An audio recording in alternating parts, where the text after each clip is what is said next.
Most content fails quietly. It gets posted, it gets seen, it maybe even gets a few likes, and then it just disappears. No memory, no follow-up, no lasting impression. If your content feels like this, or it feels like it's constantly being overlooked, then this episode is for you. Because today, I want to talk about why most content is forgettable, and then I want to talk about what actually makes people remember what you put into the world. This is Marketing on Point, and this episode is about making an impression. Welcome to Marketing on Point, the podcast where strategy meets clarity.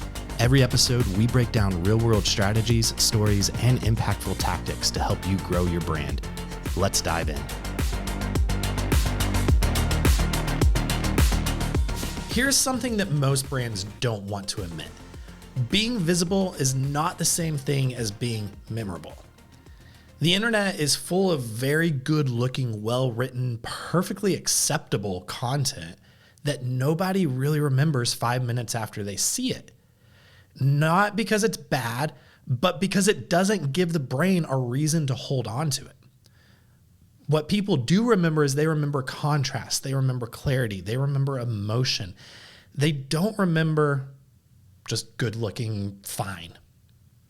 You know, cognitive psychology really kind of backs this up. There's research from Stanford that shows that stories are up to 22 times more memorable than just facts alone. And I don't think that that's because people dislike information. I think it's just more that stories give information life and a place to live. But most brand content that I see out there is just very informational. Very little of it is what I would say is exceptional. I mean, think about how most posts are written. They explain, they announce, they describe. But what they usually don't do is they don't invite the audience into anything. There's no tension. There's no point of view. There's really no reason for someone to invest their mental energy into it. Memorable content is usually the content that does one of three things. It either challenges something people already believe, it names a problem they haven't been able to articulate, or it shows them a version of themselves that they want to become. And if your content isn't doing at least one of those three things, then it probably is just blending into the background. And so this is why bold clarity matters more than what I would say perfect execution. I mean, look at brands and creators that stick with you. Seth Godin doesn't say everything, for instance. He says one thing very clearly, and then he says it over and over. Simon Sinek didn't invent leadership, but he gave it a very memorable frame, and he just said, start with why. That phrase stuck because it simplified something so complex, but it framed it in a way that something people could repeat and understand. Memorability, I think, often comes down to compression. How can you say less but better? And that's where most brands trip up. They try to say everything in every piece of content. They try to give all of the value, all of the nuance, all of the explanations. And in doing so, they remove any type of semblance of hook. Let's make this practical. Think about the last piece of content you posted, and then look at it, ask yourself this one question.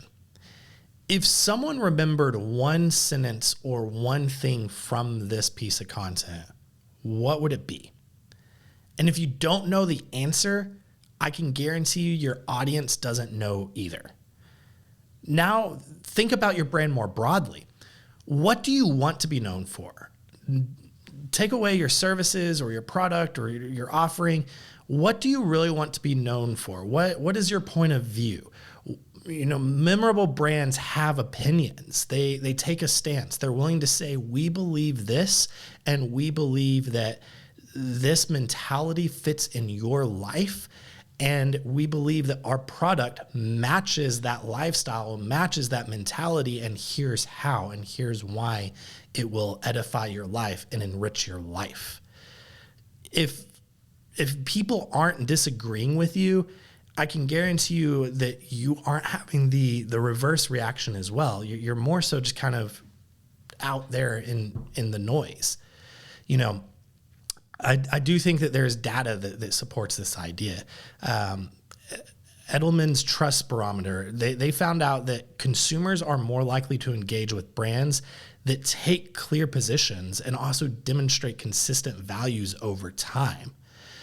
I think that neutral brands, they try to feel safe, but they really don't feel safe. They more so feel forgettable. And I don't think by any means, don't hear me say that this means you need to go and take out a controversial hot take on something just for the sake of having a controversial take. I think that it means being clear about what you stand for and who you stand for and why they should stand alongside with you, or even more so why you are standing alongside them. I think the simple framework that you can use is this.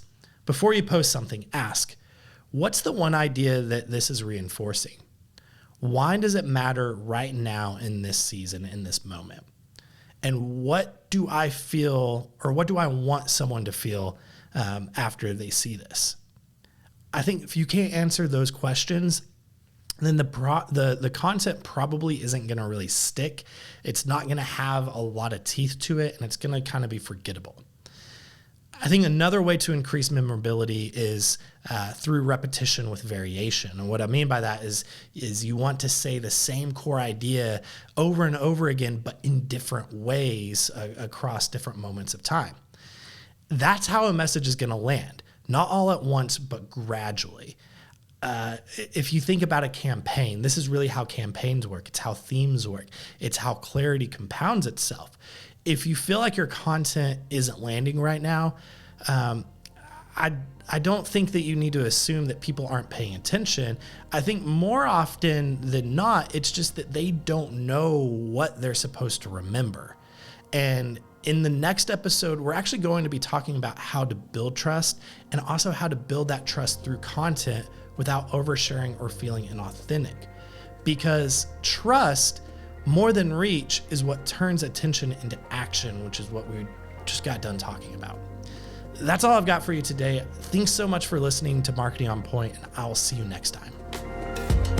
Thanks for listening to Marketing on Point. This podcast is all about helping you show up with clarity, connect with the right audience, and build a brand that actually grows. It's brought to you by Wander Creative, your full-service partner for strategy, content, and execution that moves people. If this episode helped you think differently, do us a favor, subscribe, share it with a friend, and leave a quick review. It helps more people discover the show and build brands that actually make an impact. We'll see you next time.